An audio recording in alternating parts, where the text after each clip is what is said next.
দেশের ব্যাংক খাতে প্রথমে স্থিতিশীলতা ফেরানো হবে, তারপর অর্থায়ন করা হবে বলে জানালেন বাংলাদেশ ব্যাংকের গভর্নর মোস্তাকুর রহমান। বিকেলে রাজধানীর ওসমানী মিলনায়তনে অর্থমন্ত্রীর বাজেটোত্তর সংবাদ সম্মেলনে এক প্রশ্নের জবাবে তিনি বলেন, আগামী কয়েকদিনে ইসলামী ব্যাংক নিয়েও কিছু পদক্ষেপ নেবে কেন্দ্রীয় ব্যাংক। এতে করে পরিস্থিতির উন্নতি হবে বলেও আশা করেন তিনি। গভর্নর বলেন, সম্মিলিত ইসলামী ব্যাংক ভেঙে দেওয়া হবে এমন গুজব ছিল, কিন্তু বাংলাদেশ ব্যাংক সেখানে নতুন চেয়ারম্যান ও ব্যবস্থাপনা পরিচালক নিয়োগ দিয়েছে। ইসলামী ব্যাংকে স্থিতিশীলতা ফেরানোর পর তারল্য সহায়তাও দেওয়ার কথা জানান গভর্নর।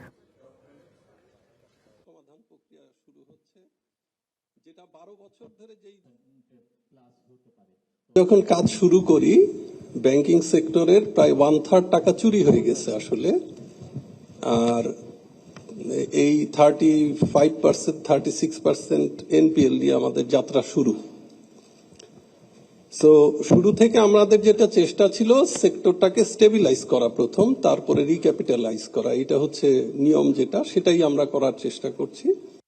নগদ নিয়ে এলো হার না মানা হার অফার। সর্বনিম্ন 10,000 টাকা রেমিটেন্স নগদে পাঠালে থাকছে স্বর্ণের হার জেতার সুযোগ।